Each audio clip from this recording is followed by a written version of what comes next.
कृष्ण कन्हैया लाल की जय। प्राणनाथ प्यारे की जय।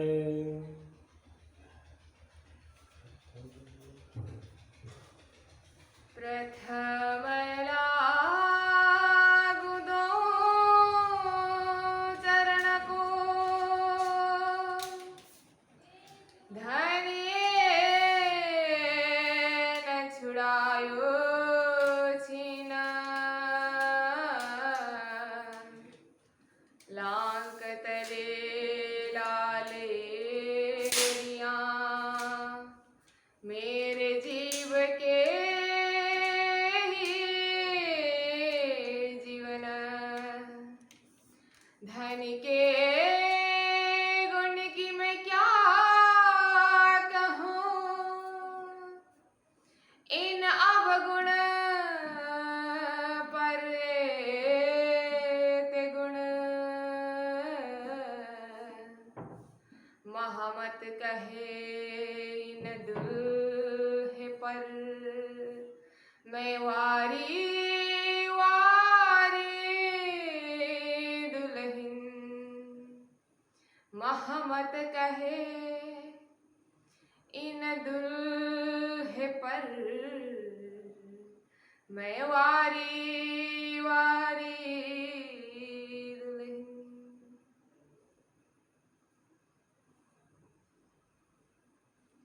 श्री महामती कहे साथ जी भया चर्चा का बखत अब तुम सुनियो चित्त दे लाल आगे आए बैठे इन तखत लाल आगे आए बैठे इन तखत।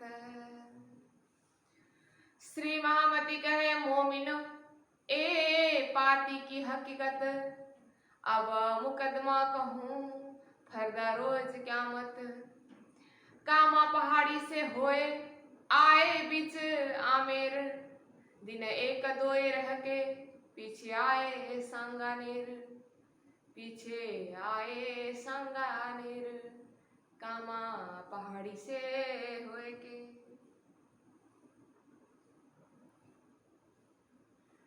साक्षात परब्रह्म परमात्मा सच्चिदानंद चित घन स्वरूप धाम के धनी राश्यामा जी श्रीमद बित्तक साहेब परम पूजनीय परम वंदनीय गुरु जी श्री संपूर्ण साधनालय परिवार साथ ही हमारे साथ जुड़े हुए सद्धर्म प्रेमी धर्म शिरोमणि धनी के प्यारे आत्मा समुदाय सुंदर साथ जी भक्त वृंद आप सभी के श्री चरणों में यथा योग्य सभक्ति प्रेम प्रणाम करना चाहती हूँ। प्रणाम। परम आदरणीय सुंदर साथ जी हम निरंतर रूप में श्रीमद बित्तक चर्चा श्रवण करते हुए आ रहे हैं। हम श्रवण कर रहे थे महामती स्वामी श्री प्राणनाथ जी साथ ही साथ 12 मोमिन अन्य सुंदर साथ जितने भी ये प्राणनाथ जी के साथ चलने वाले अभी सभी लोग एक ही कार्य के लिए लगे हुए हैं। सबका उद्देश्य एक ही है कि कैसे हो सके बादशाह तक अपनी बात पहुंचाए अपना संदेश पहुंचाए अपनी बात सुन करके बादशाह हिंदुओं के ऊपर अन्याय अत्याचार करना छोड़ दें हिंदुओं को सम्मान रखें सम्मान दें हिंदुओं का आदर करें एक दूसरे के धर्म को आदर पूर्वक सम्मान करें। हिंदुस्तान में जो संकट है हिंदुत्व के ऊपर आया हुआ कैसे उस संकट से अपने हिंदू धर्म को बचाएं हिंदुत्व की रक्षा करें इसी उद्देश्य से सभी लगे हुए हैं। सुंदर साथ जी बादशाह तक संदेश पहुंचाने के लिए मरने के लिए भी तैयार हैं। जोश आया है, शपथ ले रहे हैं, अगर हम यहाँ मरे तो अपने धाम में जगेंगे। जो कदी मार डारे, हमें मरने का नहीं डर, हम जागेंगे अपने धाम में, हमको नहीं फिक्र। ऐसा शपथ लेकर के अब पहुंच गए बादशाह के सामने में। अभी तक बहुत प्रयास किया, बाकी अन्य लोगों के माध्यम से बादशाह तक हमारी बात पहुंचे, बहुत प्रयास किया लेकिन सफल नहीं हुए। तो अब काल के मुंह में कूद रहे हैं, स्वयं गए। बादशाह ने तो स्वीकारा, बहुत नरमी दिखाई, लेकिन काजियों ने, विशेष करके गुर्जरदार ने बादशाह को भड़काया। मोमिनों को काजी के पास ले गए। पहले तो सिद्दी पोलाद ने ले गया और छानबीन के दौरान, अनुसंधान करने के दौरान बहुत दुख दिए, बहुत कष्ट दिए। किसने भेजा है, प्राणनाथ जी के विषय में बार बार पूछा, कहाँ है करके पूछा, मोमिनों ने नहीं बताया। तो कोर्रा भी खाना पड़ा, पिटाई भी खानी पड़ी, बहुत कुछ दुख झेले हैं, सहे हैं।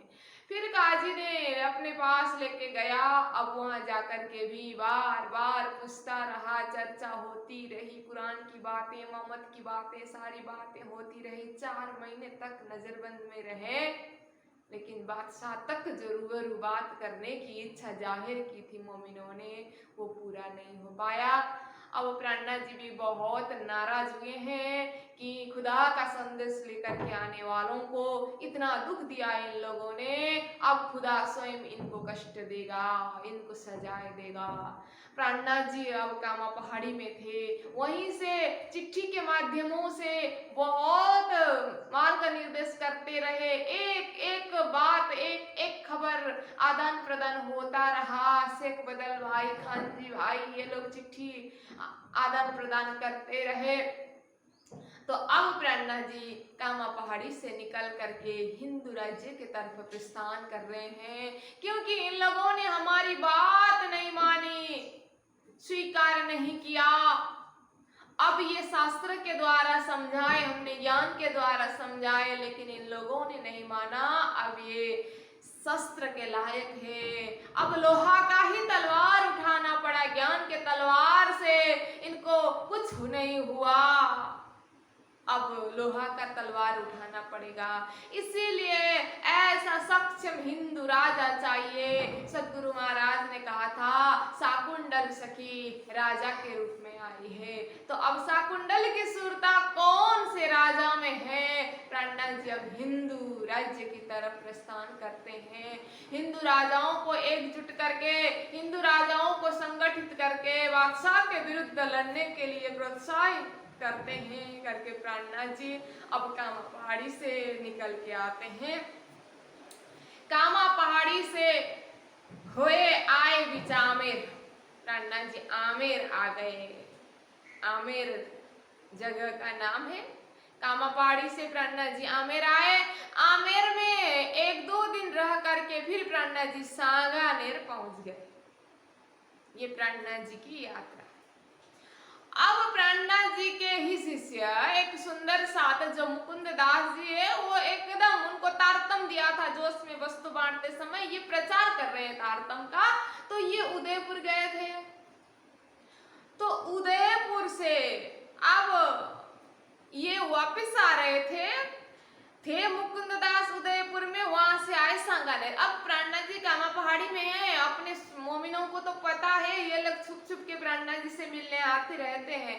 तो मुकुंद दास जी उदयपुर गए थे, ये भी अब कामा पहाड़ी तरफ ही जाने के लिए आए, ये भी सांगानेर आए। देखना, प्राणनाथ जी कामा पहाड़ी से आमेर होते हुए सांगानेर पहुंचे। अब ये मुकुंद दास जी भी उदयपुर से सांगानेर आए और वहां आकर के इन्होंने बात सुनी कि कोई हिंदू बादशाह को संदेश देने के लिए वेश बदल करके गए हैं, हिंदू साधु लोग, और वहां पर उन लोगों को बंदी बना के रखा है, नजरबंद में है, उनको बहुत दुख दिया है, मुसलमानों ने बहुत कष्ट दिया है करके ये बात पूरे समाज में हल्ला हो रहा है। तो जब ये सांगानेर पहुंचे मुकुंदास जी, तहां चर्चा करने लगे सुना सोरा लड़ाई का लड़ाई जो हुई थी, जो धर्म युद्ध हुआ था, उसकी बात वहां पर इन्होंने सुना। ये हमारे ही जमात है, पता चल गया इनको, तो दुख भी बहुत हुआ। अब वो प्रेरणा जी से मिलने के लिए अब कामा पहाड़ी जाना है, अभी तो सांगानेर में, सांगानेर से ये आमेर गए।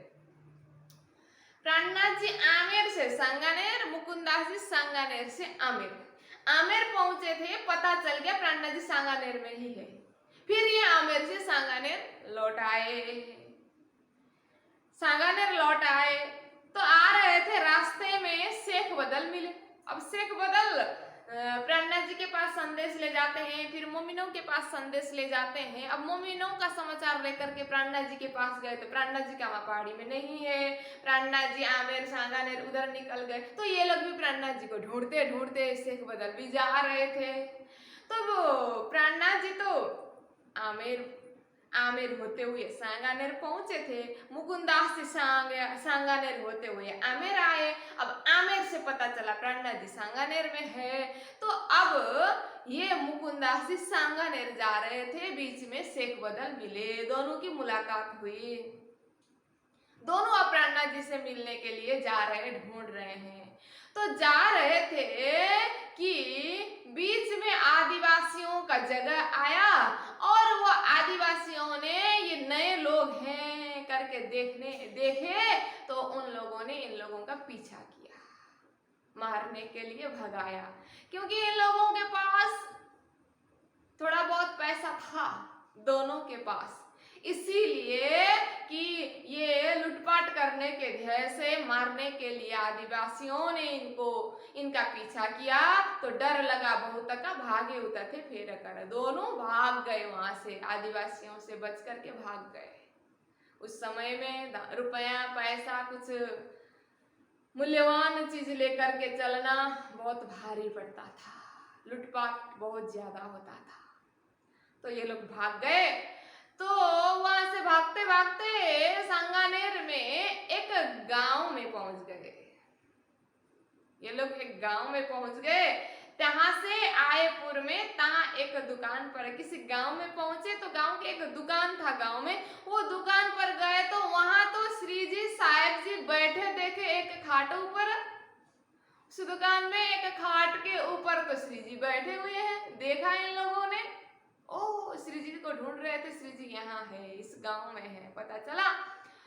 और श्री जी के संग में थे छबिलदास आगे खड़ा और मुकुंदास, मुलुकचंद और छबिलदास दोनों श्री जी के पास में थे, और दोनों दुखी पड़े हते, छुदा जो रथी शिठा बिचारे दो सुंदर साथ, बहुत दुखी थे, क्योंकि बहुत ज्यादा भूख लगी थी, क्योंकि कामा पहाड़ी से जब निकले ना, ढंग से खाने के लिए कुछ नहीं मिला था।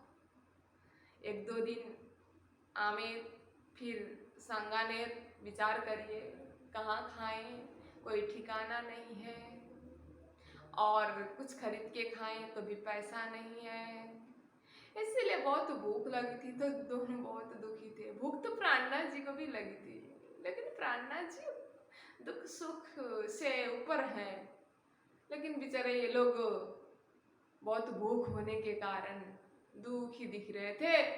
तो क्यों आप लोग दुखी हो करके, ये दोनों गए, प्राणनाथ जी के चरण में प्रणाम किया, हालचाल सब पूछ लिया, और दुखी है करके तो आप लोग आए हो, हम बहुत भूखे हैं, बहुत दिन से कुछ नहीं खाए करके कहा। तो घर में कुछ न पाई, वहाँ तो कुछ नहीं था, पैसा भी नहीं था, तो क्या खाएंगे। और देखा, शेख बदल ने पहचाने, और जाके प्राणनाथ जी के शरण में प्रणाम किए, बात सब पता चल गई। तो मुकुंद दास के पास 400 रुपया थे उस समय में, इसीलिए आदिवासियों ने भी भगाया था ना लूटने के लिए। मुकुंदास जी के पास 400 रुपया था और शेख बदल के पास 300 रुपया था। तो मुकुंद दास जी के पास जो पैसा था, उन्होंने देखा कि भूखे हैं सारे लोग, तो मोल मंगाए बाजार से चल्याकार व्यवहार, जो भी आवश्यक सामग्री है बाजार से मंगाए और आज का कारोबार चल गया है, पेट भर खा लिए है। और शेख बदल के पास 300 रुपये था, तो शेख बदल ने उन आगे रखे, लगे बातें करने कि प्राणनाथ जी को सब दे दिया, प्राणनाथ जी के शरण में रखा, ये जरूरत में काम आएगा करके। अब सबका पेट भर गया है, भूख मिट गया है, अब बैठ के बात करने लगे।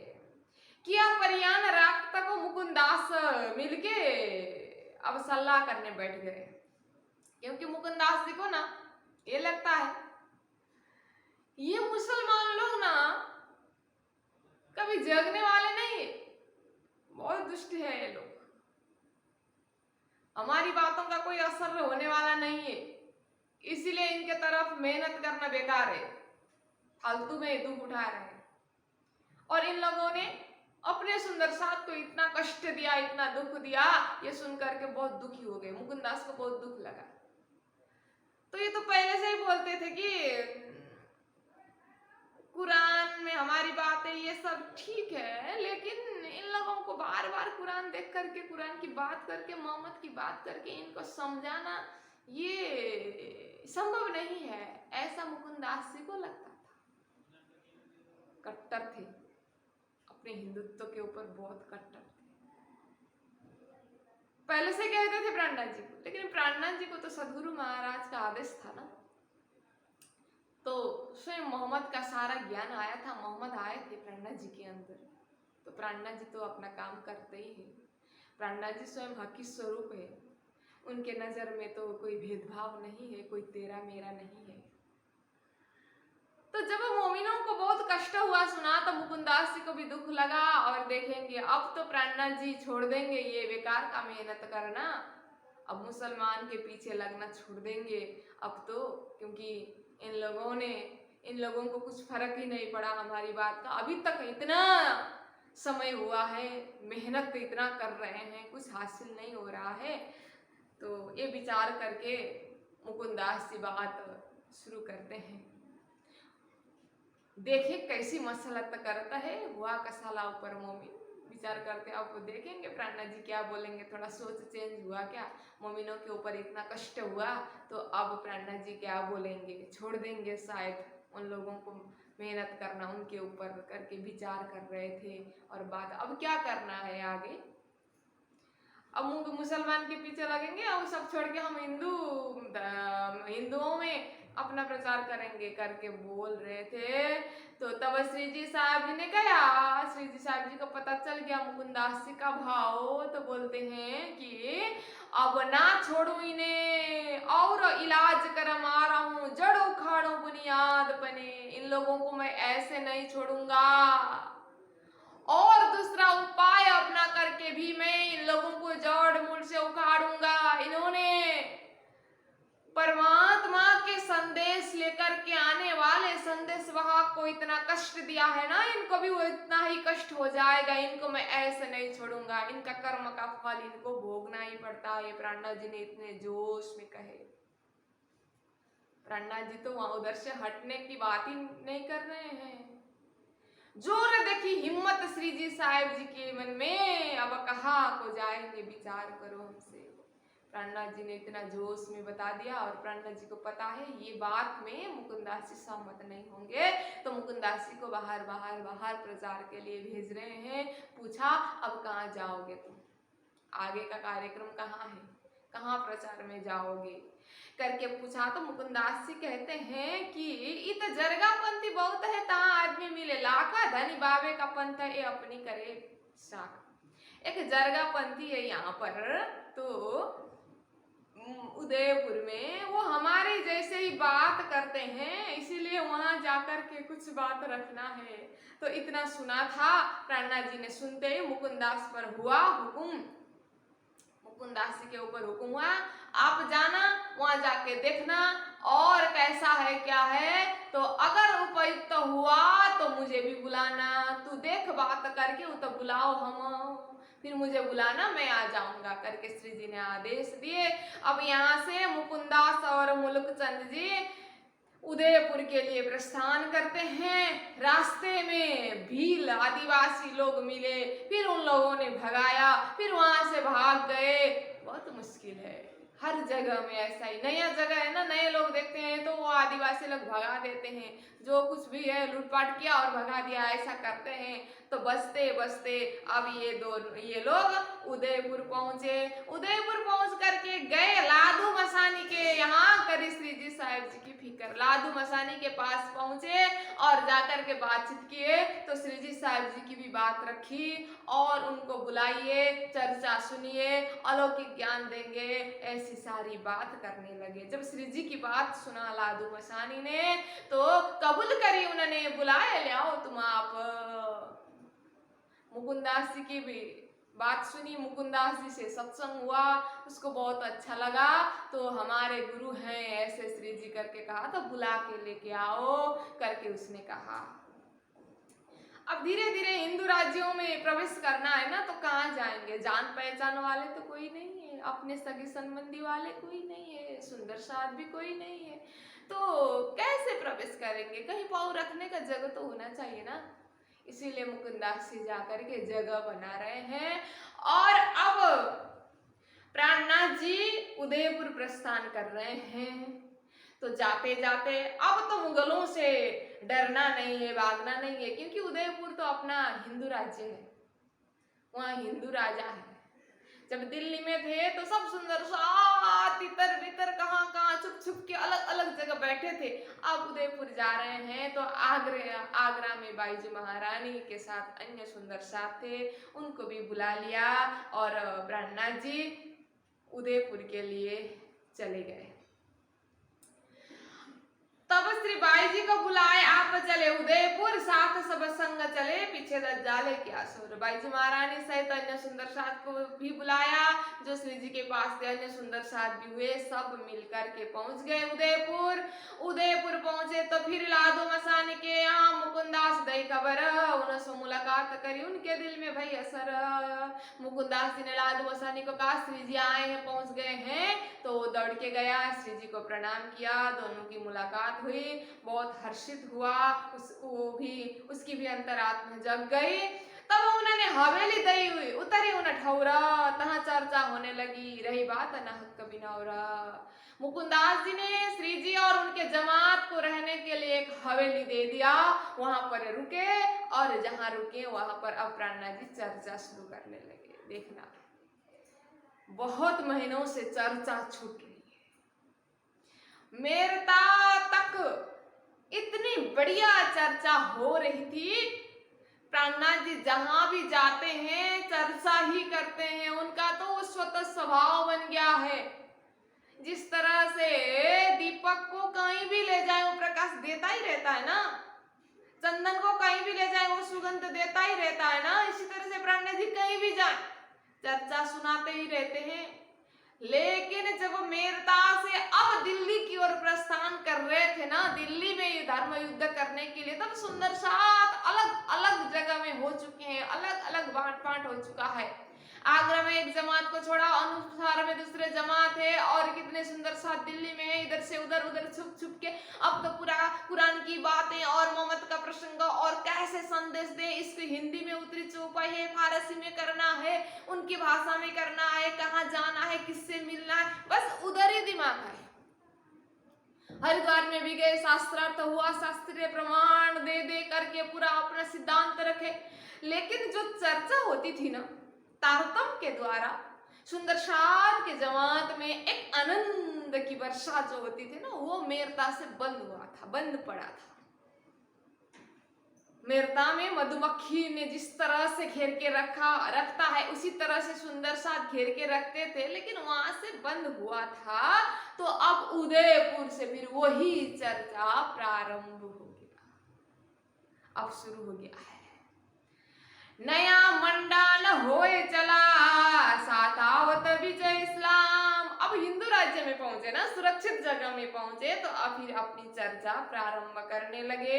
नया मंडान हो गया है, नए नए लोग जुड़ रहे हैं, चर्चा बहुत मीठी है, बहुत आनंद आ रहा है, अपने लोग भी आ रहे हैं, सब मिल रहे हैं, चर्चा हो रही है। तो चर्चा में अब हुई वेद कतब की चर्चा, इन पाया विश्राम। पहले पहले की चर्चा केवल शास्त्रीय पक्ष से तारतम का प्रमाण दे दे करके चर्चा होती थी, लेकिन अब चर्चा में चेंज आ गया है। जब मेरता में ला इल्ला इल्लल्लाह सुन करके उसका ज्ञान हुआ, मोहम्मद का सारा ज्ञान आया, तो बहुत सारी सनंद की चौपाइयां भी उतर चुकी है। तो अब वेद और कतब दोनों मिश्रण करके चर्चा होती है।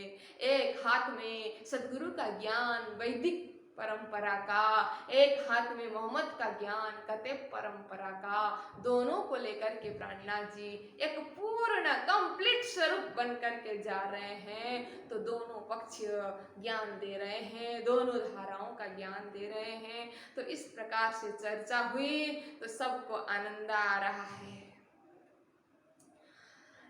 इतना चर्चा होने लगी, जहां तहां हुई खबर, हर जगह खबर फैल गया है। ऐसी अलौकिक चर्चा आज तक किसी ने नहीं सुना था। और दोनों शास्त्रों का मिलन, दोनों धर्म ग्रंथों का मिलन कर कर के प्राणनाथ जी पर ब्रह्म के विषय में बात रख रहे हैं। तो हल्ला हो रहा है सब तरफ, सब दीदार को आवत है। चर्चा सुनने पर सब दर्शन करने आते हैं, चर्चा सुनते हैं। अपने साथ के लोग भी जहाँ कहीं थे, वो दूर दूर बैठे थे, वो भी आ गए और श्री जी के पास चर्चा सुनने लगे। तो इसी समय में बहुत सारे लोग आए, बाईजू महारानी भी पहुंच गई, उनका जमात भी आ गए। तो इसी बीच में जब चर्चा हो रही थी, तो इन समय नूर मोहम्मद से हो गई मुलाकात। नूर मोहम्मद नाम का एक मुसलमान व्यक्ति आया, तो गला चर्चा सुन के नीके सुनी बात। चर्चा सुनते सुनते वो तो गलित गात हो गया है, उसका हृदय पिघल गया है, और वो भी प्राणनाथ जी के शरण में आ गया। ये पहला मुसलमान व्यक्ति है। शेख बदल और कायम मुल्ला के बाद, ये तो पहले ही बन चुके, शेख बदल तो दिल्ली पहुंचते ही उनकी जागनी हुई थी, कायम मुल्ला को पैसा दे करके रखा था।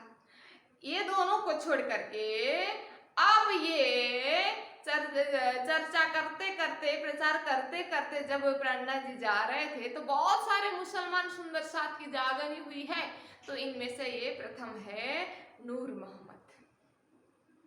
तो ये भी आ गया है। और एक सैयद बारात से सुनी चर्चा दीन इस्लाम, एक मुसलमान बाराती में आया था, उसने भी सुना और उसने भी विश्वास लाया, उसकी भी जागनी हुई। इस तरह से अब उदयपुर में बहुत लोगों की जागनी हो रही है। हिंदुओं की भी जागनी हो रही है, मुसलमानों की भी जागनी हो रही है। तो मोमिनों की क्या अवस्था है देखना। मोमिन अभी भी नजरबंद में है, काजी के साथ बातचीत हो रही है, अभी पिटाई करना, कोर्रा लगाना, दुख देना बंद हुआ है। जब तक वो शोध-पूछ कर रहे थे, अनुसंधान कर रहे थे, तब तक बहुत कष्ट दिया। जब काजी के घर पहुंचाया गया, तब मोमिनों को फिर कष्ट देना छोड़ दिया। लेकिन 4 महीना हो चुका है, नजरबंद में रहते रहते बादशाह तक तो पहुंच ही नहीं पा रहे, कोई उम्मीद ही नहीं है। चाहे 4 साल ही रहे, लेकिन नहीं पहुंच पाएंगे वो लोग। बादशाह से डायरेक्ट बात नहीं हो पाएगी, बाकी लोगों से ही बात करना है, और वो लोग बादशाह तक बात पहुंचाते ही नहीं है। उद्देश्य तो बादशाह से मिलने का है ना, शाकुमार का अंकुर है तो वो स्वीकारेगा। तो इन लोगों से तो अब ये काम नहीं होगा, बादशाह तक नहीं पहुंच पाएंगे। पता चल गया यो मास 4 भय जो साथ लड़े संग सुल्तान, तीनों ने अर्ज करी लिखी है पहचान। अब मोमिनों ने प्राणनाथ जी को अर्जी करके चिट्ठी लिखी है। ए शरीयत सो हम लड़े, देखे आए न निदान, बिना सोटे इन पर क्यों न ल्यावे ईमान। ये शरीयत के लोग, शरीयत भी जो कट्टर है, इन लोगों से हम 4 महीने तक लड़ रहे हैं, बात कर रहे हैं, चर्चा कर रहे हैं, लेकिन पता चल गया ये ज्ञान से पिघलने वाले नहीं है। इनको सोंटा चाहिए, इनको लाठी चाहिए। ये लातों के भूत है, बातों से पिघलने वाले नहीं है। इसीलिए अब हम चाहते हैं, अब यहाँ रह करके कोई उपलब्धि नहीं है, कुछ हासिल होने वाला नहीं है, इसीलिए हम वापिस आना चाहते हैं। अगर आपकी आदेश हो, आपका हुक्म हो, तो हम यहाँ से निकल के आएंगे। आपका जो हुक्म हो उसी के लिए हम राह देख रहे हैं करके उन्होंने चिट्ठी लिखी। तो अब हम राह देखत है, जो हमको आवे हुकुम तीन माफक हम करे, जैसा लिखबे जो तुम, आप जैसा कहेंगे और रहना है, ऐसा बोला और रहो करके कहेंगे तो और रहेंगे, लेकिन रह करके कोई फायदा नहीं है, ऐसा हमें लग रहा है। अब आओ बोलेंगे तो हम आएंगे, आप जैसा कहेंगे हम वैसा ही करेंगे करके चिट्ठी भेजे। तब पाती लिखी उन पर। अब श्री जी ने जब चिट्ठी देखा तो तुरंत उन लोगों के ऊपर चिट्ठी लिखी, उठ के आइयो तुम, इन पर सोटा होएगा कादर के हुक्म। अब आप लोग आ जाइए, वहां रह के कोई फायदा नहीं है। अब इनको खुदा स्वयं इनको सजा देगा, इनके ऊपर लाठी बरसेगी, स्वयं परमात्मा ही इनको सजा दे देंगे करके प्राणनाथ जी ने कहा। तो चिट्ठी लेकर के शेख बदल चले गए, दिल्ली में मोमिन से मिले। जब चिट्ठी मिली, चिट्ठी सुन करके बहुत खुश हो गए, अब यहाँ से हम निकलेंगे। तो काजी के पास थे ये, तो काजी के पास जाकर के मोमिन कहने लगे, हम लोगों को विदा दीजिए, हम जावेंगे अपने ठौर, हमको करो हुकुम, अब हम अपनी जगह जाएंगे, हम यहाँ नहीं रहेंगे, हमें बुलावा आया खुदा का, अब हम जाएंगे करके कहने लगे। तब काजी ने कहा, मैं रजा कराऊं सुल्तान, मैं सुल्तान से विदा कराऊंगा, क्योंकि सुल्तान ने ही बादशाह नहीं रखने के लिए कहा था, मैं आप लोगों को बादशाह से मिलाऊंगा, बादशाह से विदा मांगना, फिर चले जाना, बादशाह जो हुकुम करेंगे। तो तुम परसों आई हो, आप लोग परसों आ जाना, मैं बादशाह से आप लोगों की विदाई करवाऊंगा। तब एक दिन बीच में डाल के लेके चला हजूर, एक दिन छोड़ करके, कल के दिन छोड़ के परसों के दिन लेके गया सुल्तान के पास। सुल्तान सामने ठाड़े किए, आपन हजूर किया मजबूर, सुल्तान के सामने ले जा करके खड़े हो गए और दोनों बातचीत होने लगे। तो मोमिनों ने तो कुछ नहीं कहा, ऐसी बातचीत नहीं हुई। काजी ने ही कहा कि ये विदा होता है जाता अपनी ठौर को, ये वही लोग है जिन्हें लड़ाई करे सरे वो, ये लोग विदाई चाहते हैं, ये लोग अपनी जगह जाना चाहते हैं, ये वही लोग है। 4 महीने पहले आकर के ये लोग शरीयत के साथ लड़ाई कर रहे, ये इमामत का दावा लेके आ रहे थे ना, ये क़यामत का दावा लेके आ रहे थे, शरीयत खत्म हो जाएगा जब खुदा की पातशाही होगी तो करके शरीयत के साथ लड़ाई कर रहे थे ये लोग, वही लोग है ये विदाई चाहते हैं करके ले जा करके बात बताए काजी ने। कि तब काजी ने कहा, यही मोमिन उस दिन तुम सो जी ने मजकूर किया जो ले आए ईमान मोमिन, यही मोमिन लोग हैं, मोमिन का दावा लेने वाले जो आपसे बात करने के लिए बोल रहे थे ना, यही लोग हैं, ये लोग अब जाना चाहते हैं। देखा सामे सुल्तान ने 3 बेर, फिर सुल्तान ने ऊपर देखा, बार बार देखा, सिर नवाए देखिया, ए खुदा दे खुदा इनको खैर, सिर नवा करके खुदा को याद करके बोलता है, खुदा इनकी रक्षा करना है, खुदा ये मोमिन आपके मोमिन है, इनकी रक्षा करना। और कहा 100 रुपया खर्चा देने का किया हुकुम, सीता भी ले दौड़िया ले ओ मोमिन तुम, ये लोग जाना चाहते हैं तो ससम्मान इनकी विदाई करना, इनको कोई दुख कष्ट न हो, और रास्ते में खर्च के लिए 100 रुपया भी दे देना और कोई इनको विदाई दे देना। जब रजा दी सुल्तान ने तब राजी हुए मोमिन, बादशाह ने विदाई दे दिया तो मोमिन बहुत खुश हो गए, अब यहाँ से मुक्ति मिली। विदा होए के चले रहे, एक दूसरे दिन विदा होकर के गए, दिल्ली गए, चांदनी चौक में लालबाई थी और श्यामबाई राम राय, वहां जाके मिले 1-2 दिन से, फिर वहां से सीधा सब लोग निकल करके उदयपुर प्रस्थान किए। लेकिन जो दिल्ली के सुंदर साथ थे ना, दयाराम, चंचल, गंगाराम, बनारसी, ये लोग अपने घर में जाके मिले, क्योंकि इनके घर में तूफान मच रहा है।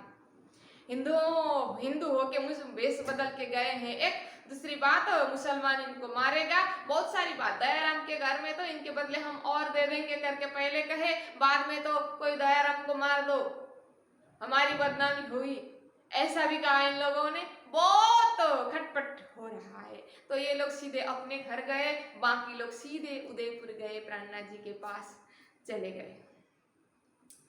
तो आकर के आए पहुंचे उदयपुर, मुलाकात करी श्री राजा, भेष बदल शामिल भय भय इस्लाम के काज।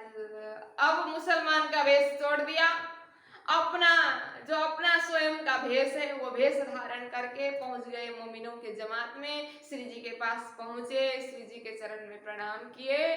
बहुत बड़ा कार्य करके ये लोग अब अपनी जगह पहुंचे हैं। उनमें से एक लक्ष्मण, भीमबाई, श्यामदास, खीमई, सामलदास, गरीबदास, संगलालबाई, श्यामबाई, राम राय, ये सब पहुंचे। मिलते इसका पाई आइन सौंपी आतम। अब प्राणनाथ जी के दर्शन हुए, सुंदर साथ के दर्शन हुए, बहुत खुश हो गए। अब प्राणनाथ जी के पास रह रहे हैं। अब इसी बीच में चर्चा हो रही है, बहुत लोग आ रहे हैं। एक आहड़ के मोटी बाई भी आई, वो श्री जी से बात करती रहती है, श्री जी को क्या क्या बोलती रहती है कि हमने, राज जी महाराज ने हमें खेल देखने के लिए भेजा है, दुखदाई खेल देखने के लिए, लेकिन धनी हमारे साथ साथ आए, हमसे ज्यादा दुख तो स्वयं धनी उठा रहे हैं। प्राणनाथ जी को ऐसे ही ताना मारती है धनी कि खेल हम देख रहे हैं या स्वयं आप देख रहे हैं करके मस्करी करती रहती है। ये भी आ जाती है और चर्चा का लहर इस तरह से बढ़ रहा है, जहां कहीं शोर हुआ, हल्ला हो रहा है, तो इसी बीच में उदयपुर का राजा है जो, उसने भी सुना कि उदयपुर का राजा राज सिंह राणा है। उसने सुना कि मेरे राज्य में कोई ऐसे संत आए हैं, वो ऐसे अलौकिक चर्चा करते हैं, सारे उदयपुर वासी उनके चर्चा सुन रहे हैं, सब उनके पीछे लगे हुए हैं। ये हल्ला सुना तो इसी बीच में अब राणे ने ये बात तो सुनी अपनी मजलिस में, अपने राजसभा में ये बात सुनी, तो पूछने लगा कैसे हैं, क्या है, पूछा तो नित्य लोग आए करे, रोज रोज लोग आकर के राजा के राजसभा में जाते हैं ना लोग, तो श्री जी के विषय में ही चर्चा होती है, क्योंकि अभी इस राज्य में अभी अभी आए हैं, तो ये नई बात है। तो हर तरह के लोग हैं, तो हर प्रकार की बातें करते हैं।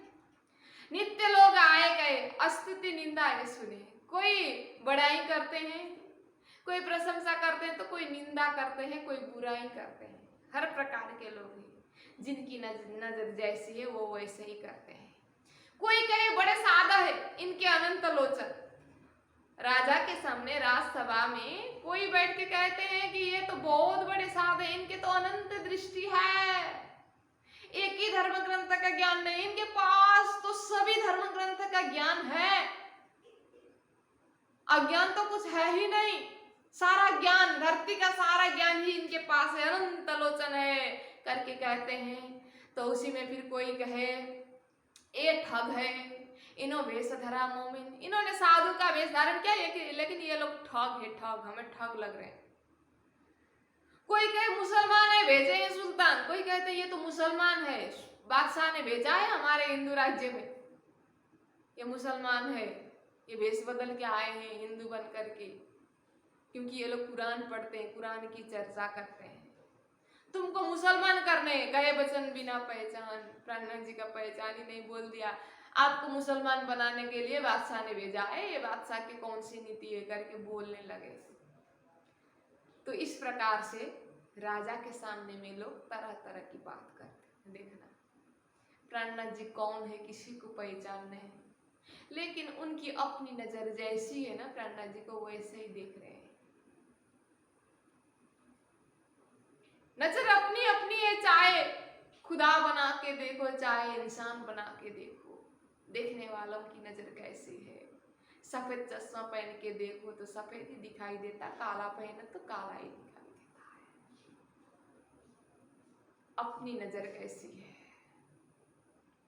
एक साधु नदी किनारे बैठे थे, शिष्य लोग भी थे, उसी रास्ता से लोग आना जाना कर रहे थे। कोई कहते हैं देखो कितने बड़े संत है, ऐसे जवानी में ही पूरा संसार छोड़ के विषय वासना को त्याग करके परमात्मा में लगे हुए हैं, कितने बड़े संत है करके कोई कहते हैं। कोई कहते हैं ये ठग है, ये चोर है, मेहनत करके कमाई करके खाने से ये लोग मांग करके खाने के लिए ऐसे निकले, बहुत आलसी लोग है करके कोई डांटते हैं। कोई कुछ कहते, कोई प्रशंसा, कोई बुराइयां।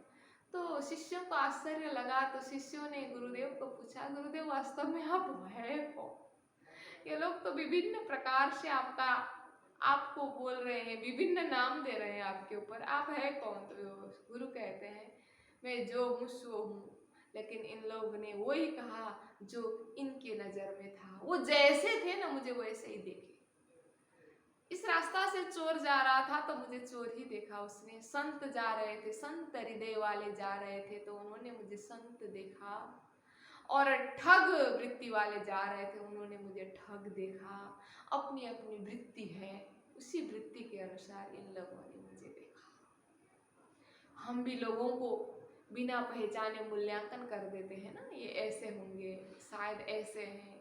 वो ऐसे नहीं होते हैं, वो हम होते हैं। हम जैसे हैं ना उनको वैसा ही देखते हैं, हमारी वृत्ति जैसी है ना उनको वैसा ही हम देखते हैं। बुरी नजर है हमारी तो हम उनको बुरे देखते हैं, नजर अच्छी है हमारी तो हम उनको अच्छी ही देखते हैं। एक समय में क्या हुआ, दोनों पति पत्नी एक नया कॉलोनी में घर लेकर के बैठने लगे, और अड़ोस पड़ोस के लोगों से उनका पहचान नहीं है, अभी अभी नए आए हैं। तो जब सुबह नाश्ता बना करके वो लोग नाश्ता करने के लिए दोनों मियाँ बीवी बैठते हैं तो अपने घर के खिड़की से सीधा उधर पड़ोसी का घर दिखता है। तो वो पड़ोसी के बालकनी में कपड़ा सुखाया हुआ रहता है बाहर, तो इतने गंदे कपड़े सुखाते हैं, इतने गंदे, पूरा मैला है, कपड़ा में काला है, धो करके सुखाया है लेकिन सारे कपड़े गंदे। आज भी वैसा है, कल भी वैसा है। तो पत्नी पति से कहती है देखिए ना ये पड़ोसी घर के लोग कितने आलसी है, धो करके सुखाया हुआ कपड़ा कितना गंदा है, देखिए तो ऐसे कपड़े, मैं 2-3 दिन से विचार कर रही हूँ ऐसे गंदे कपड़े सुखा रहे हैं। पति चुपचाप खाना नाश्ता करता है, फिर दिन भर अपने काम में बिजी, फिर कल सुबह उसी तरह से कपड़ा सुखाते हैं। वो सुखा ही रही है लेकिन इतने काले काले गंदगी लगे हुए कपड़े सुखाती है ना वो पड़ोस वाली, वो सुखा रही थी इधर से, फिर वो पत्नी फिर पति से बात करती है, सच में ये कितनी आलसी है ना, किस तरह से कपड़े धो रही है ये, इसको कपड़ा धोना भी नहीं आता है, देखिए तो पूरा गंदा। रोज रोज पत्नी ऐसे ही बोलती। एक दिन संडे आ गया तो पति जल्दी उठा, थोड़ा घर का काम भी करना है, संडे है, हफ्ते में एक दिन आता है, सारा काम देखना है, अभी अभी नए घर में आए हैं ना, काम तो बहुत ज्यादा होता है। तो उसी दिन सुबह पत्नी आराम से उठ करके नाश्ता बना करके जब खाने बैठते हैं दोनों, देखती है तो आज तो कितने साफ सुथरे कपड़े सुखाए हैं, बाप रे चमक रहे हैं कपड़े। ओ जी देखिए ना, देखिए सुनिए तो आज तो कमाल कर दिया इसने, इतना साफ करके कपड़ा सुखाई, आज कैसे धोई इसने, इतने अच्छे कपड़े सुखा रही है। पता चल गया क्या इसको हमारी बात, कहीं सुनी तो नहीं, देखिए तो आज तो कितने साफ कपड़े सुखा रही है करके पत्नी ने कहा। तो उस समय पति कहता है देखो गंदगी उनके कपड़े में नहीं थे, हमारे खिड़की के कांच में थे। ये कांच बहुत दिन से गंदा था, आलसी वो नहीं थी, आलसी हम थे कि हमने कांच साफ नहीं किए। आज संडे था, मैं जल्दी उठा, मैंने सुबह ही पूरा खिड़की का कांच साफ किया तो उनके सुखाए हुए कपड़े भी साफ दिखाई दिए। इसका मतलब है हम दूसरों को बिना सोचे बिना पहचाने कुछ भी बोल देते हैं, लेकिन बुराइयां हमारे में ही होती है, अपनी नजर में होती है। हम अपने को झांकते नहीं हैं लेकिन दूसरों को देखते हैं। देखना था अपने, जानना था अपने को, लेकिन हम दूसरों के विषय में जानने लगे। गीता हमें ज्ञान योग कहता है, भगवान ने हमें जानने की शक्ति दी है। वो जानने की शक्ति को अपने ओर लगाना है, अपने आप को जानना है। मैं कौन हूँ, मैं शरीर नहीं हूँ, मैं आत्मा होकर के अपने को जानना है। लेकिन वो जानने की शक्ति हमने दूसरों के लिए खर्च कर दिया है। ये हमारा स्वभाव है। हम जैसे हैं वैसे ही दूसरों को देखते हैं। यहाँ पर भी वही हो रहा है। जैसे लोग हैं, उनकी वृत्ति जैसी, उनका नजर जैसा है, प्राणनाथ जी को वैसा ही देख रहे हैं। कोई प्रशंसा कर रहे हैं और कोई निंदा कर रहे हैं। तो राजा को लगा वास्तव में बहुत सारे लोगों के बहुत सारी बातें, वास्तव में ये साधु है कौन, कैसा साधु है, ज्ञानी है या ठग है, ऐसे ही साधु का वेश बनाया है, या कोई त्यागी है, पता तो करना है। इसीलिए राजा ने अपने राज्य में जो भी पंडित थे, कि जिनको राजा तलब दे करके रखता था, पहले के राजा लोग धार्मिक राज्य चलाते थे ना, धर्म के आधार पर। तो धर्म गुरुओं का आदेश लेके, उनसे सलाह लेकर के राजकाज चलाते थे। तो बहुत सारे पंडित थे जो राजा के थे। तो राजा ने उन पंडितों को भेज दिया, राणे पंडित भेज दिए, जाए के देखो तुम वहाँ कैसी चर्चा होता है, सुनाओ सारी हम। पंडितों को भेजा और कहा जाओ आप लोग जा करके देखो, आप लोग तो ज्ञानी हो ना, और साधु की भाषा साधु ही समझते हैं, पंडित की भाषा पंडित ही समझते हैं, इसीलिए आप लोग जाइए कैसी चर्चा करते हैं, ज्ञानी है या ऐसा ही ठग है, क्या है, चर्चा कैसी होती है, वो सुन करके आकर के मुझे बताना करके पंडितों को भेजा। तो हुए तो आए पेटारथ हुए, इन्होंने ही काम आया। तो वो पंडित लोग तो पेटारथ थे, पेट पालन करने के लिए पंडित बने थे, राजा से पैसा लेते थे और अपना जीविकोपार्जन करते थे। आत्मा कल्याण के लिए कोई सरोकार ही नहीं था। वो लोग आ गए, तो आकर के चर्चा में बैठे, प्राणनाथ जी को पता चल गया पंडित लोग आए हैं, राजा ने भेजा है कि पंडितों को मेरे विषय में जानने के लिए। तो प्राणनाथ जी को पता चला, प्राणनाथ जी चर्चा कर रहे थे, देखी तो चर्चा बड़ी बहुत बढ़िया चर्चा कर रहे हैं। तो प्राणनाथ जी ने वो प्रश्न सवाल पूछा, पंडित लोग थे तो प्रश्न पूछे, कोई ज्ञानी हो पंडित हो तो मुझे प्रश्न का उत्तर दीजिए, क्या जवाब दोगे तुम। 40 प्रश्न भागवत के, 15 वेदांत के सुनाए कानम, इन प्रश्नों की हमको कर दो पहचान। भागवत के 40 प्रश्न पूछ दिया, मोह क्या है, मोह किसको हुआ, हिरण्यगर्भ क्या है, हिरण्यगर्भ के अंदर चेतन कहाँ से आया, तब जल तत्व ही नहीं था, हिरण्यगर्भ का अंडा किस जल में तैरता रहा, आदि इत्यादि। मोह तत्व का स्वरूप क्या है, वो निराकार है या साकार है, अहंकार क्या है, आदि आदि विराट के विषय में पूछते पूछते, प्रलय कितने हैं, कहाँ कहाँ नाश होता है प्रलय में, वैकुंठ धाम नाशवंत है या नहीं है, प्रलय के बाद वैकुंठ कहाँ बना रहता है। तो बहुत सारे प्रश्न पूछते गए, 40 प्रश्न भागवत के, और फिर वेदांत के प्रश्न पूछने लगे। ब्रह्म को निराकार मानते हो तो निराकार स्वरूप क्यों कहते हो, निराकार होता तो स्वरूप नहीं है, अज्ञान होते हुए भी ब्रह्म सर्वत्र पूर्ण कैसे है, अज्ञान संसार में ज्ञान स्वरूप ब्रह्म कैसे व्यापक है। इस तरह से पूरा वेदांत के प्रश्न, भागवत के प्रश्न पूछा।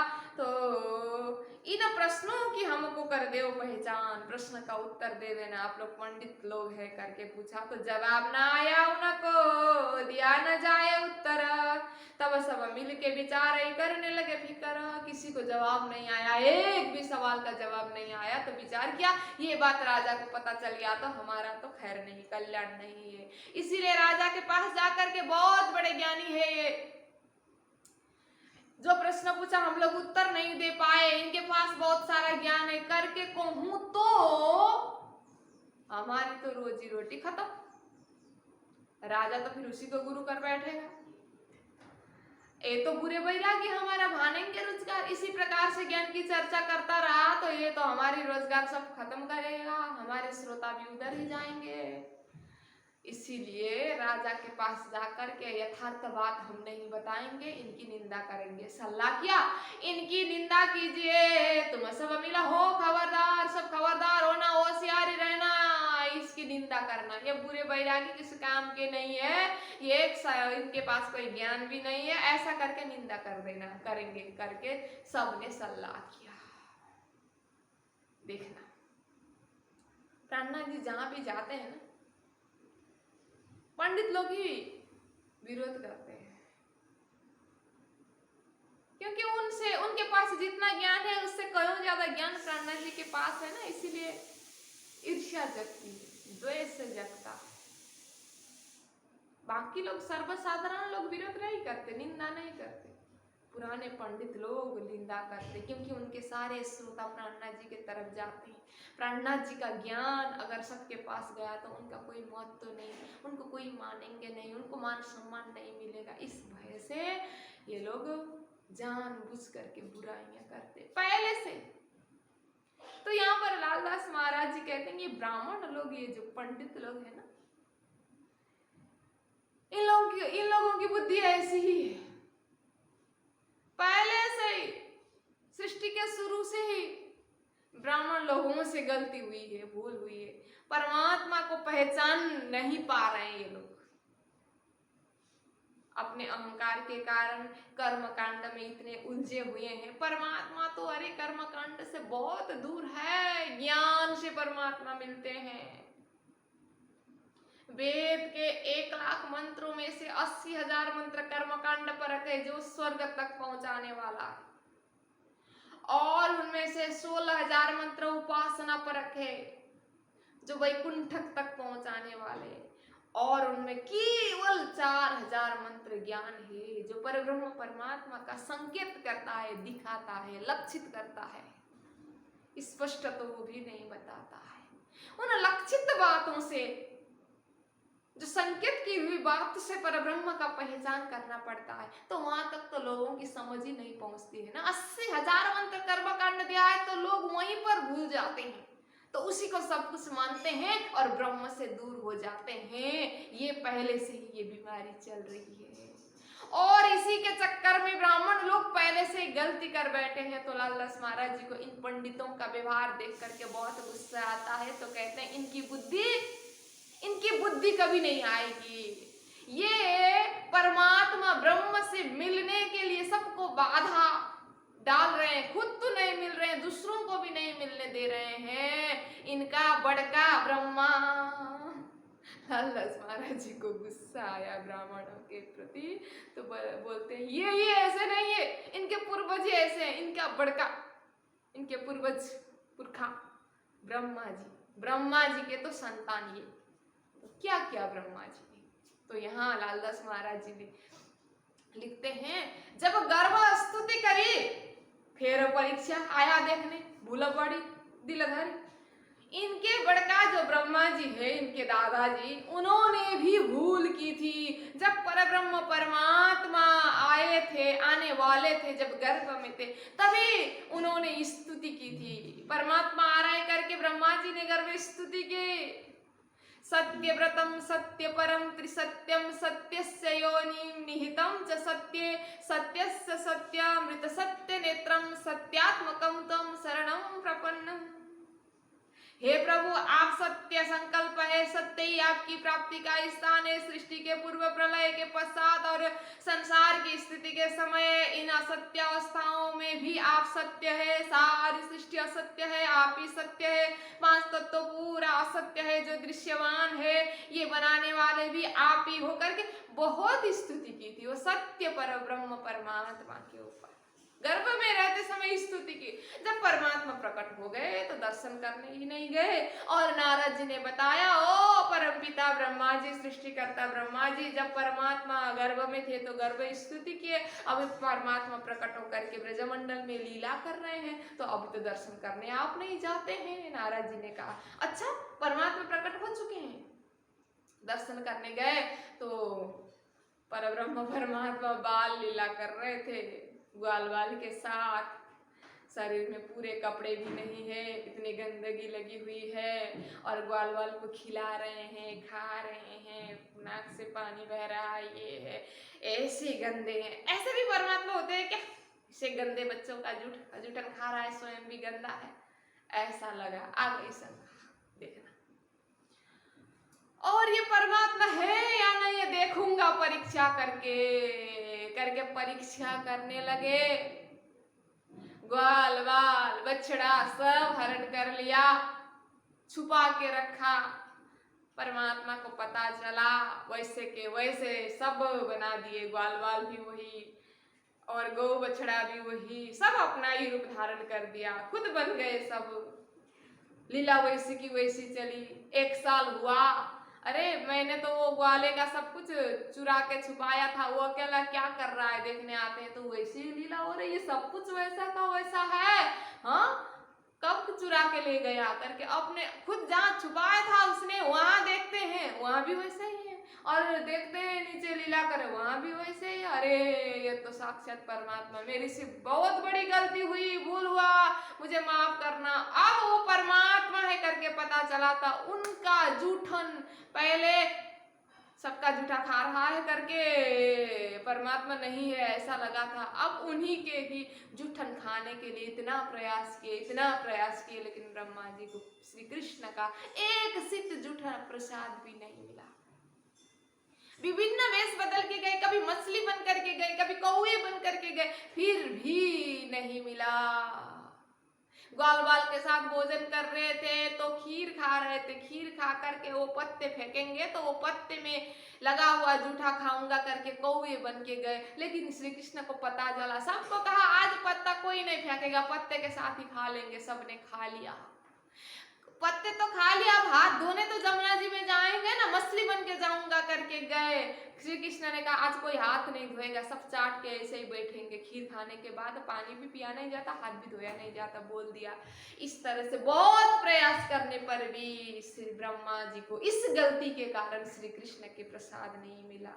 कोटि यत्न करी ब्रह्म था के सो जूठ नहीं पाए, बहुत प्रयास करने पर भी नहीं मिला। तो इनके पूर्वज ब्रह्मा जी, उनसे ही परमात्मा को पहचानने के लिए इतनी बड़ी गलती हुई, इतना बड़ा भूल हुआ, तो उनके ही नाती पोते ये लोग, उनके ही संतति, इन्होंने भी वही गलती दोहरा दी। स्वयं पर ब्रह्म परमात्मा प्राणनाथ जी थे, फिर भी इन लोगों ने नहीं पहचाना। लालदास महाराज जी कह रहे हैं, इतना ही नहीं, जो भूल ब्रह्मा जी ने किया वो भूल आज तक ब्राह्मण लोग करते ही आ रहे हैं। और इतना ही नहीं, इनके और हैं बड़े लोग, जो मथुरा के ब्राह्मण लोग थे, उन्होंने यज्ञ भगवान को खुश करने के लिए यज्ञ रखा, लेकिन स्वयं पर ब्रह्म परमात्मा भूखे हैं तो जाकर के ग्वाल वालन के पास भोजन मांगते हैं, ये लोग देते नहीं है, ग्वाल है करके भगा देते हैं। श्री कृष्ण गोकुल में है, मथुरा में ये लोग यज्ञ कर रहे हैं, श्री कृष्ण मथुरा जाते नहीं थे, ग्वाल वाल को भेजा लेकिन सबने भगा दिया। और कृष्ण को आके बोलते हैं, ग्वाल वाल ब्राह्मणों ने कुछ खाने नहीं दिया, तो कृष्ण कहते हैं ब्राह्मण पत्नियों से जाके बोलो, तो पत्नियों के पास जाके बोलते हैं, तो उन्होंने श्री कृष्ण को पहचाना, घर के पीछे के दरवाजा से छुपा के, पतियों के नजर से छुपा करके लेके आकर के श्री कृष्ण को खिलाए थे। तो वहां पर भी ब्राह्मणों से गलती हो गई परमात्मा को पहचानने के लिए। और फिर तीसरा उदाहरण देते हैं, भीगू बड़का इनका लात मारी छाती भगवान, ए तिनकी नस्ल होए असल माफक पहचान। भीगू ऋषि इनके पूर्वज, उन्होंने तो भगवान विष्णु की छाती में लात मारा था।